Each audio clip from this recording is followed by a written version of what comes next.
Bonjour chers tous et chères toutes, j'espère que vous allez très bien et que tout se passe bien chez vous. Voilà, et un bonjour dominical à tous, parce que jeudi c'est dimanche. Voilà, voilà, aujourd'hui je fais cette vidéo juste pour parler un peu de l'exil forcé de notre Biri Sama national, DJ Arafat. Voilà, moi je dirais comme ça que ce sont ses fans, et pas ses fans, mais les faux fans. Voilà.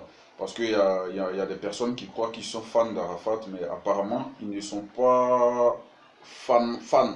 Voilà.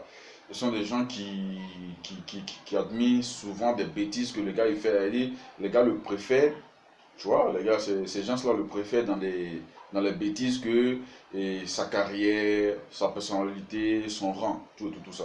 Parce que, voilà, à comprendre, moi je sais que Didier Arafat, c'est le numéro un du coupé décalé en Côte d'Ivoire. Voilà, ça, c'est pas une question à débattre, c'est pas quelque chose à discuter. Voilà, et tous les coupeurs décalés, tous le savent. Voilà, il n'y a pas de souci à ce niveau. Voilà, donc moi je crois bien que pour quelqu'un qui doit être fan d'Arafat, c'est en fonction de ça qu'il doit être fan d'Arafat. Quand tu es fan d'Arafat, c'est par rapport à son travail qu'il fait. Voilà, par rapport à son travail qu'il fait, la musique qu'il fait, ça, voilà, il y a certaines choses qu'on peut être fan. Voilà, qui peut nous amener à être fan. Mais quand on est fan, ça ne veut pas dire qu'on est borné, ça ne veut pas dire qu'on est suiveur, ça ne veut pas dire que, voilà, forcément, tout ce que le mec il fait, on doit approuver que c'est bien. Ou même quand consciemment, quand on sait que cette chose qu'il vient de faire n'est pas bien, voilà, on ne va pas, on va pas soutenir, on ne va pas le suivre dans ça. Vous comprenez un peu? Voilà, voici aujourd'hui le gars, il est en exil, même si ça ne dit pas son nom. Voilà, parce qu'il dit, il veut s'installer en France aujourd'hui pour prendre soin de ses enfants, éduquer ses enfants. Mais c'est archi fou. C'est pas là le problème. Le problème est que s'il arrive en Côte d'Ivoire aujourd'hui, il va être pris par la justice et il sera en prison. Il a dit lui-même, je viens le 16 et je n'irai pas en prison.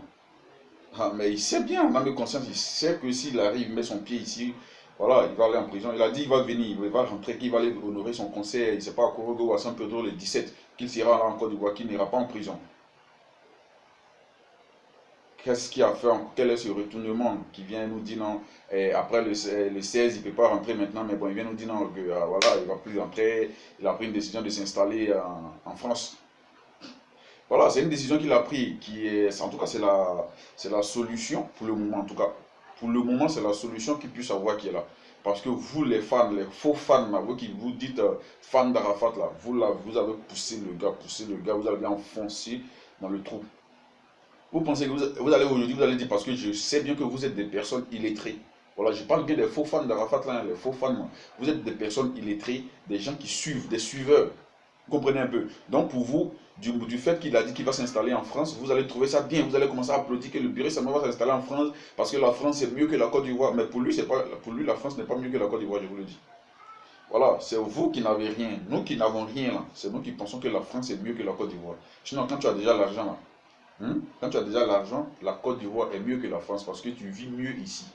Voilà, celui qui a l'argent en Côte d'Ivoire, il vit mieux que celui qui vit en France. Ça, je vous le dis. Et Biri Sama, il le sait.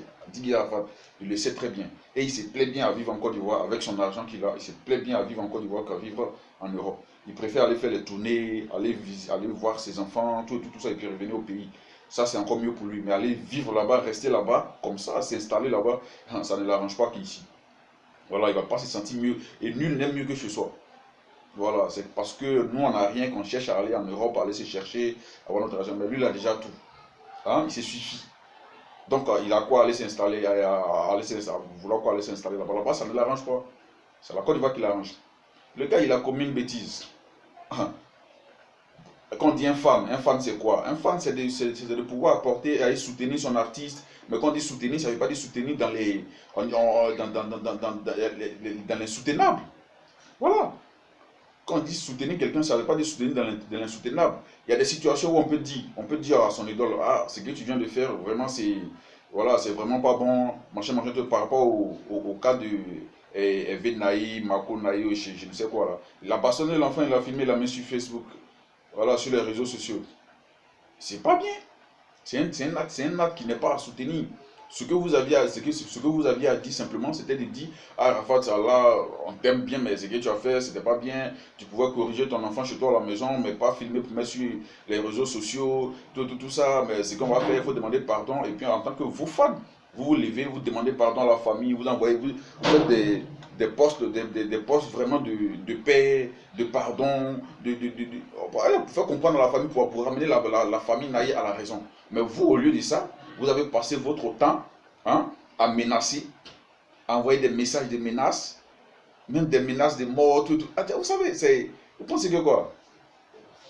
Lui-même, il a dit dans sa dernière vidéo, il est noussi, c'est un vrai noussi, mais souvent, avec sa dernière vidéo, il dit qu'il va s'installer en France maintenant, il dit dans sa vidéo, lui c'est un noussi, mais c'est pas sur tout le monde on peut faire noussia. Voilà, on peut faire noussia quand on sait qu'on a raison. Vous savez, là, il est revenu un peu à la raison, parce qu'il sait que, là, dans ce cas-là, il n'a pas raison, donc il ne peut pas faire noussia dans ça. S'il a s'amusé noussia dans ça, là, il va rester dedans. Voilà, il va rester dedans. Voilà pourquoi il a pris la décision de rester. Sinon, c'est pas parce que là-bas, ça lui plaît de rester là-bas. Hein. Ses 4 enfants sont là-bas depuis longtemps. Pourquoi il ne reste pas là-bas pour s'occuper d'eux? Il sait qu'ici, il va de temps en temps là-bas, il fait la navette. Quand il voit là-bas, mais il sait qu'il est installé ici. Il sait qu'ici, ça l'arrange plus. Mais pourquoi il va s'installer là-bas maintenant? Parce qu'il sait que s'il vient ici maintenant, il va aller en prison. Ça, c'est clair. Et en plus, il annule un concert à, c'est à San Pedro, un truc comme ça. Il annule ça pour rester en Europe. Tout ça, c'est à cause de vous. Hein? C'est à cause de vous. Le gars, il est obligé de se justifier pour dire non, ouais, j'ai posé cet acte pour essayer de passer un message comme je suis quelqu'un qui a écouté un exemple de jeunesse. Mais quand tu dis être un exemple de jeunesse, quand tu dis être un exemple de jeunesse, quand tu poses ce genre d'acte-là, tu veux que les gens le prennent comment? Les gens qui te suivent comment? Qui te prennent pour exemple là. Quand ils te suivent là, tu veux qu'ils prennent cet acte-là comment? Voilà, c'est là la question. On dit passer, quand tu veux passer un message, c'est pas enfant de quelqu'un, tu vas prendre, tu vas déshabiller, mettre nu, mettre sa nudité dehors, le bastonner, et puis filmer, mettre sur internet. Quand même si on dit, soyez un peu réfléchis quand même. Soyez un peu sage, même si on ne l'est pas, soyez un peu sage. Les femmes qui disent que le petit, il allait dormir chez Arafat, il a dormi pendant longtemps chez Arafat, donc, et puis il a fait une bêtise, donc Arafat a raison de faire ça. Attendez, soyez un peu sérieux quand même. Soyez un peu réfléchis. Comment vous pouvez approuver ces gens d'actes? Imaginons un instant que ce soit votre enfant. Imaginons un instant que ce soit votre petit frère. Imaginez un instant que ce soit quelqu'un de votre famille. Comment alliez-vous prendre ça? Soyons sérieux, les gars. Même si on dit on aime quelqu'un, c'est pas parce qu'on aime quelqu'un que on va soutenir l'insoutenable. On ne dit pas non, abandonner Arafat, il a bastonné l'enfant, non, on reste derrière lui, mais il faut le soutenir positivement. Il faut le soutenir, l'amener à demander pardon, l'amener à comment on dit ça même là, à diminuer, à amoindrir la charge qui pèse sur lui. Il faut l'encourager à ça, c'est en ça qu'on dit que non, vous êtes en train de le soutenir. Mais quand vous l'amenez même à aggraver la charge, à alourdir la charge, ça ce n'est plus soutenir. Vous l'enfoncez, mais vous ne le savez pas. Vous l'enfoncez, vous l'amenez à commettre des bêtises encore plus que ça, plus que ce qu'il en a déjà fait.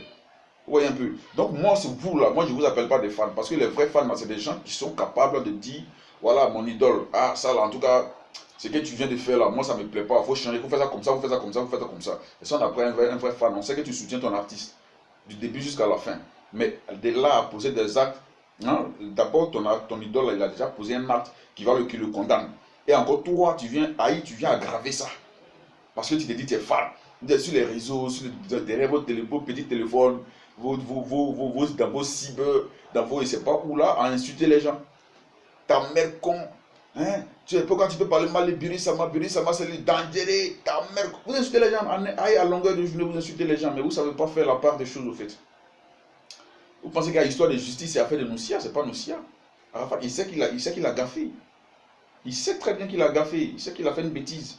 Mais au fait, il n'arrive pas à s'excuser normalement parce que vous c'est fan. Parce que c'est vous, il regarde, c'est vous, il regarde. Et quand vous l'encouragez à ne pas s'excuser, vous l'encouragez à ne pas s'excuser. Donc, il prend ça comme un prétexte. Il est là, il se cache derrière vous. Sinon, dans son fort intérieur, là, il a envie de s'excuser normalement.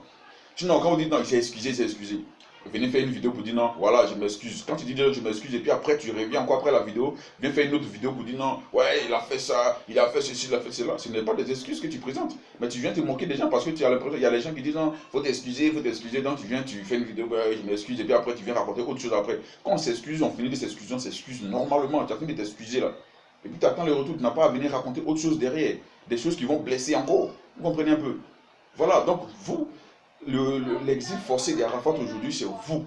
Hein? C'est à vous, les faux fans, parce que les vrais fans, je suis sûr que les vrais fans qui aiment Arafat, là, ils sont capables de lui dire la vérité. Et puis en plus, ceux qui vivent chez lui, son staff, c'est gars du corps, son manager, ses conseillers, parce que ces gens ils sont censés le conseiller, ils sont censés soigner son image, tout ça, mais les gars, ils ne sont pas là pour travailler, ils sont là au fait pour manger. Vous comprenez? Ils sont là juste pour manger.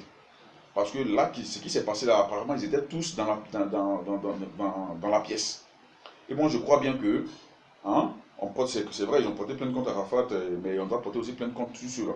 Voilà, tout son staff, tous ceux qui étaient présents ce jour-là. C'est lui-même qui avait attrapé le téléphone pour filmer là. Voilà, ils sont tous complices. Ils sont tous complices.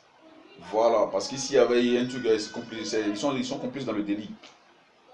Parce que je ne peux pas comprendre que quelqu'un te prenne comme un conseiller, hein, que toi, tu ne puisses pas lui dire souvent que cette chose que tu es en train de faire, c'est pas comme ci, c'est pas comme ça. Parce que si tu vois que la personne vous a pris pour être son entourage, pour être son manager, son soigneur de style, son soigneur de temps, son tas du corps, c'est qu'en quelque sorte, il vous considère, il sait qu'il y a des éléments que vous pouvez lui apporter, hein, qui vont constituer, hein, à faire avancer son boulot, à faire avancer aussi sa personnalité. Vous comprenez, un peu, à soigner son image, tout ça, pour sa carrière.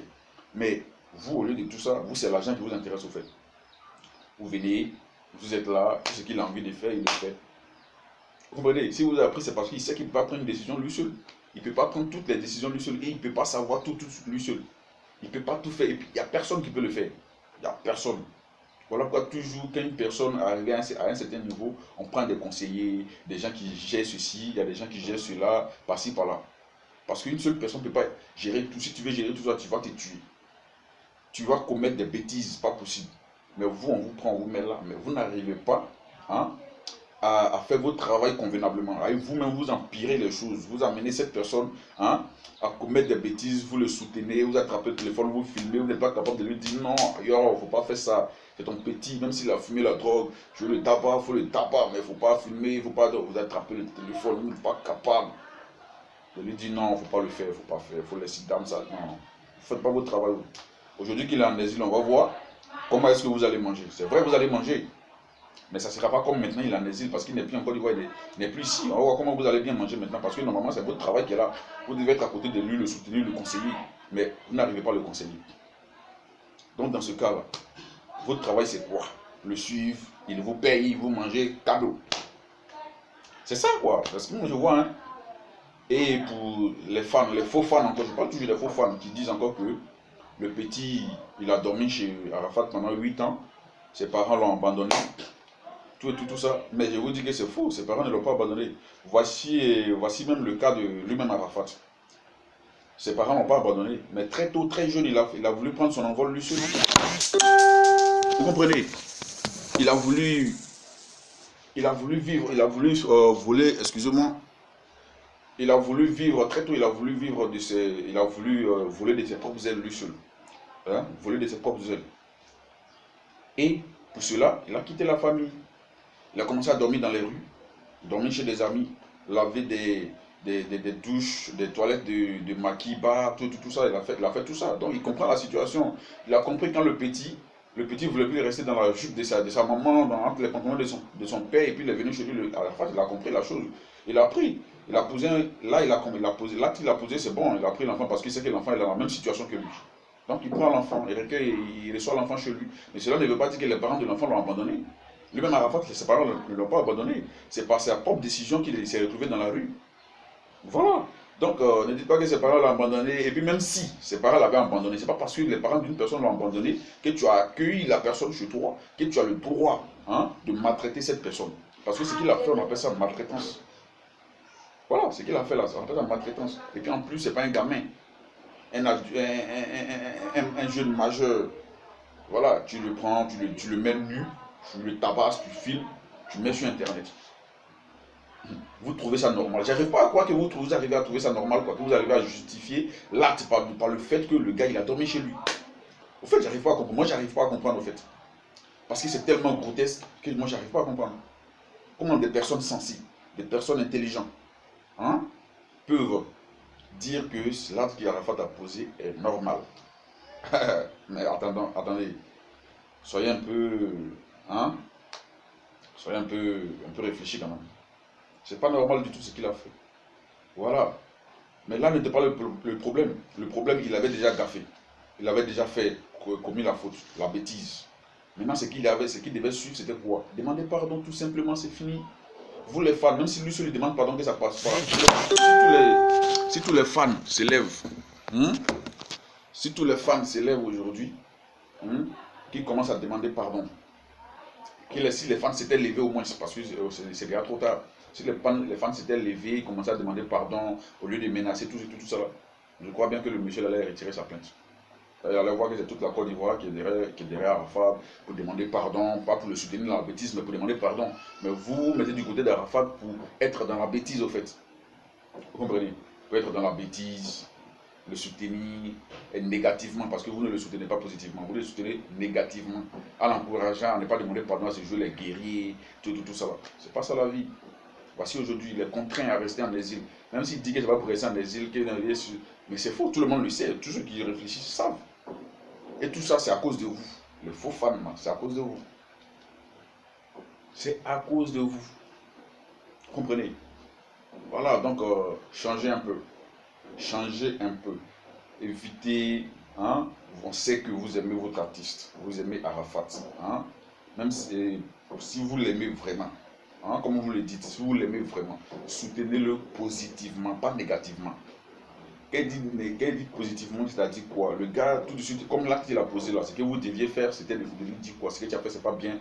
Ensemble, toute la Chine populaire, on se lève ensemble, on demande pardon à la famille Naï. La famille Naï, pardon, il faut laisser ça. Chaque personne fait, chaque Chinois fait sa vidéo, les posts sur Facebook, et sur Instagram, Twitter, tout ça. Les fans, vous faites ça. La famille voit ça. Ils vont se sentir un peu, hein, un peu truc là. Et puis bon, les gars, ils vont le laisser tomber. Mais vous, sur tous les réseaux sociaux qu'on prend, on passe ici. C'est vous. Oh, famille Naï hypocrite. Famille Naï imbécile, famille Naï, vous allez comprendre ici. Vous savez, vous menacez, vous insultez, vous croyez quoi? Ce sont des hommes, ce sont des humains, ils sont frustrés. C'est leur enfant qui a été tabassé et à longueur de journée, c'est eux encore on insulte. On transforme les victimes en coupables. C'est pas normal, c'est pas bien. Les gars, soyez un peu réfléchis. Hein? Voici aujourd'hui, on a contraint Arafat à rester là-bas. Réfléchissons un peu. Voilà, c'était juste pour ça. Voilà, et j'espère que vous allez prendre conscience et que vous allez soutenir Arafat positivement désormais et pas le soutenir négativement. Voilà, parce que quand on aime quelqu'un, on le soutient positivement, pas négativement. On pousse cette personne à faire de bons, à poser de bons actes, hein, à avoir son image